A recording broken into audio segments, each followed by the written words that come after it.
Nice to have you with us on a busy afternoon on this Wednesday here in Radio Land at SiriusXM, the great SiriusXM. Good to have you aboard. Christopher Russo's along the way. I'm Mad Dog Unleashed. 888 Mad Dog 6 is your two-way sports talk telephone number. Talk to you about what's going on as far as the world of sports is concerned. Colin and Eddie and Bill all part of the mix here today as we take you home on this midweek program. Lots to do. Peter later. We saved him for today after yesterday's college football stuff. And, of course, Ira with his regular Wednesday appearance. That is today as well. We'll get a chance to talk to Ira. A lot of things going on with his team down in Tampa and around the NFL. We'll do a lot of NFL here in the next 3 days. We'll squeeze in some Alabama, Georgia. That's a hot ticket. You know, it's a hot ticket because it's an SEC ticket. I don't know if anybody in America outside of that region is that wrapped up on it. We're going to have to wait and see. I'd be interested to see. You know, does people in Chicago, Big Ten country, care about Alabama, Georgia? Who knows? We'll see how that moves along in the course of the week. We will talk to Gary D later in the week here this week. I think we got Gil Brandt on, if I'm not mistaken. I know Eddie was working on that. Do the normal spot with Gil. Sims later. Brent this week, too. So a lot's cooking as far as the world of sports is concerned as we take you home on this Wednesday afternoon. Let's start with where Steve left off, and left off well, I might add, and that is with the coaches as far as the National Football League is concerned. Listen, there's a lot of jobs. This is a huge year with all these jobs, and there's a lot of jobs open, and I think there's some surprises that a lot of people kept their jobs off bad years. For instance, Tampa. For instance, Denver. Marvin back in Cincinnati. Even Bill O'Brien in Houston, although I don't think it would have been fair to fire him. Although I think he's a little overrated, but still, I mean, he's got a good reputation. Brady in New England, obviously at Penn State, a couple of years did a good job. And when he had Deshaun Watson, they played well.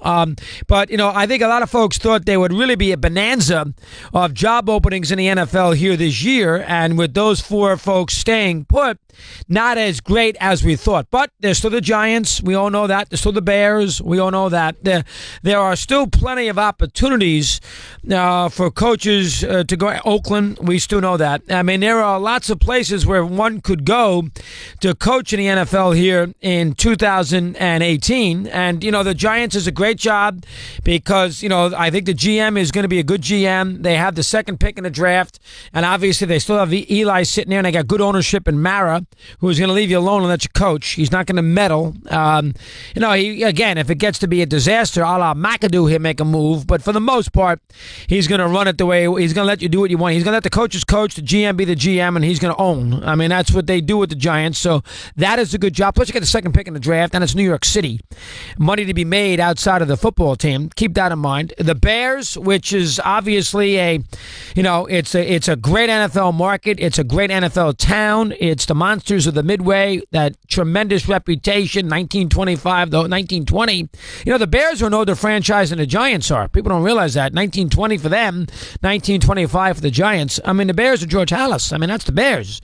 And that job is open. Now, the negative with the Bears is, you know, I don't know if Trubisky's the real deal yet.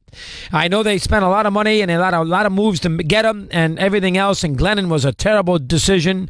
It was not a long-term mistake, but it was a short-term error. And he's not the answer. But I'm not too sure where you are with Trubisky. They do have some pieces. They got a good running back. Cohen helps them a little bit. They got the makings of a good defense. But, you know, Fox won 12 games in 3-4 years. So it's a scenario there where there's an upgrade. And for the most part, they let you do what you want to do, too, in Chicago. So that's a good job. Nobody's going to argue that. So you like that off the top of your head as far as NFL job is concerned. Then you got Oakland, who, you know, you got Mark Davis there, and I don't trust Mark Davis. I don't think Mark Davis is a good owner. I think he's way in over his head. And you also got a lame duck situation with your franchise. Now, again, you have a lame duck situation with your franchise, but it's a franchise that's a little more regional than you think. And you're going to Vegas, which is not that far away. And, you know, they're going to give you everything you want going down to Vegas. So it's not the worst thing. You got to put up with being a lame duck in the next 2 years, but the Raider fan is used to being a lame duck. Didn't hurt him this year with the attendance. This did not become a Brown thing where they were basically booing the owner out of the building when they left Cleveland in the mid-90s, or Irsay for that matter, who left and didn't play as a lame duck. He just left. So from that standpoint, it's not the worst job in the world. You got a quarterback. You got you got Mac. You got some weapons. 2 years ago, postseason. A division that's not unbelievable. The Chiefs aren't that good. Plus, they're going to lose, obviously, Alex Smith. Denver stinks. San Diego with L.A. So it's not a bad spot. You got Denver. You got Oakland. That's a pretty good job. Sounds like they like Gruden. We'll get to him in a second. And then you have Arizona now with the Cardinals. No Arians. Now, you don't have a quarterback. You don't have a great draft pick. They're 8-8. You do have Peterson. You do have, obviously, Fitzgerald. You got a great stadium. It's a good place to live. There's not a ton of pressure. They're one of the few cities where the NFL is not bigger than the NBA. The Suns are bigger than anybody in that town because they were there first. Arizona's been a vagabond franchise. I know that it is football and it's everything else, and they juice. But still, the Suns are a huge team there. I know they've been bad forever, but it's not a pressure-packed scenario. You're following a guy who was relatively popular, but that's not a bad place to go. So you could go there if you want. Well, you got 4 or 5. Is there anybody else top of my head? Let me think. Philadelphia, Dallas, Washington. He stays. Gruden. I thought he would. Jets, Buffalo, Miami. They gave him somehow a 2-year deal. New England, he's not going anywhere. Browns, Jackson stays. Marvin stays. Him in a sec. Pittsburgh's okay. Baltimore, Harbaugh is going nowhere. Although I would question that. I think he's a little overrated. That team should be a little better, and they have collapsed. Plus, he's annoying. I'm down on him after that whole thing with the fan base. And then, of course, you got Denver. We just did with the Chargers and the AFC South. Well, you got Indianapolis. That's a good job now. You got Luck. He's got a quirky owner, which you be careful about. And you always got some division with the general manager. So that's a little quirky, but you're also going to have the third pick in the draft with the quarterback. So that's a good job. The Indianapolis, you got, you don't have to worry about weather. It's an easy division. It's not like you're dealing with heavyweights. That's a good job. I mean, Indianapolis with Luck sitting there, and you got to expect him to be healthy. That's a good job. So, you got some good openings as far as 2018 is concerned. It sounds like, I think the two Patriot coordinators will get offers. The defensive guy will get an offer somewhere, and Detroit's there too. They've offered. They want to talk to him. You got McRoberts. You got McDaniels, who's going to get an offer somewhere. If he wants to leave and leave Brady, we'll have to wait and see on that. I think the defensive coordinator would go. I'm not too sure about. He's going to play hard to get. I'm not sure where he stands. The Lion job's a pretty good job. Good ownership. He's a good GM, Bob Quinn. He's a nice guy. He's got Patriot connections. They have a good quarterback there, too. Got a good stadium. It's Detroit. It's great history. You could do nothing but be a hero there. They haven't won a playoff game since 1991, and they haven't obviously ever been to a Super Bowl, and they have a quarterback. So with these jobs, you want a quarterback, you want a healthy fan base, and it depends on your want, but you like a nice place to live. Now, again, that's up to you. If you want to live in I wouldn't want to live in Jacksonville, Florida. So if that job was opened, I wouldn't run to it. I don't know if I want to live in Western New York. So if Buffalo was open, I'm not so sure. And Detroit, I had nothing wrong with Detroit. Great suburbs, but it's, the stadium in Detroit. And it's freezing and everything else. But you got Stafford, and the quarterback is big time in play here. And you have a good quarterback. And it's funny with these jobs, folks. A lot of the jobs open right now have established quarterbacks, which is rare. Arizona doesn't, but Indianapolis, if he's healthy. Detroit, yes. Derek Carr, and of course Manning. That's just 4 or 5 to name a few where the quarterback is raring to go. And that is a big factor as far as these jobs are concerned. So we'll see. It's going to be a busy off season. Now, as far as the two decisions that seem to be made already, and I like Gruden. I think he's good on TV. I think he's a lot better than people think he is on TV.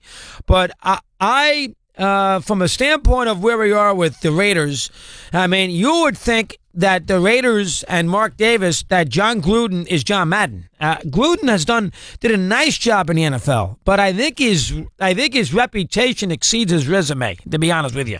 He went to Tampa. Now, that was Dungy's team that he had put together, but, listen, he still had to win a championship with that team, and he did, so give him credit. But then they were worse as it went along. He was pretty good in Oakland, took a bad team, got him to pretty good, got him the respectability, then he left, and then, of course, Callahan took over, and they had success without him when Callahan got beat by Gruden in the Super Bowl. But you would think the way that Gruden's won 5 titles, and, he's one of the great coaches in the history of the sport.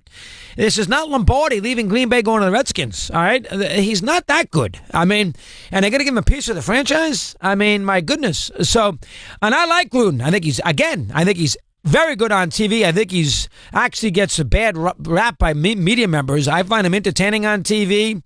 He's funny. He hates the officials. But I don't know if the reputation of him being some unbelievable coach just dying for another opportunity is warranted, to be honest with you. And then the Marvin Lewis thing is interesting, too, because, Lewis is a guy that, that is a quirky job there in Cincinnati. He obviously is the owner is cheap. The owner is a guy that the Brown family is it's a weird family. Mike Brown is not anybody's cup of tea. He's the same Mike Brown who literally did not want to put, if you can imagine this, TV cable wires in his stadium when they were building it because he didn't want to spend the money, and the NFL was going to say, fine, cable, you don't get a slice of the TV package. So, and then he relented, and he spent the $200,000 to put the wires in, and he's a quirky guy. I mean, he's a very quirky guy. He's old school. He's old-fashioned, never won a thing. So, I mean, you'd wonder seriously about him. So you got to remember, if you say, well, geez, 15 years, 0-7 in a postseason. How in the heck can you bring back Marvin Lewis? Well, keep in mind who the replacements are going to be. Before you sit there and say, well, how can you bring him back? You got to get rid of him. Well, who was going there? McDaniels wasn't going there, right? Gruden wasn't going there. Steve Wilkes of Charlotte was not going. Carolina was not going there. Everybody likes him. The defensive coordinator of the Pats, he wasn't going there either. Fritz Shermer's not going there. Pat Shermer's not going there. Nobody's going there. It's an atrocious job. You go there when you're desperate. That's what you do. You go there when you get no chance of getting another job. That's why you go there. Herm Edwards, I love Herm, but Herm would go there. That kind of guy. That's it. When you have run out of other places to coach, Chuck Pagano go there. That's the place that is the spot that maybe you can end up going to. It's a terrible spot. So you got to keep that in mind when you say, how can you bring him back? Now, I'm not a Marvin Lewis fan either, and, we have seen them self-destruct year in and year out forever. And I have said this forever. The one thing I will say will be fair. Now, they collapsed after they lost to Pittsburgh. They had 2 terrible games where they didn't show up.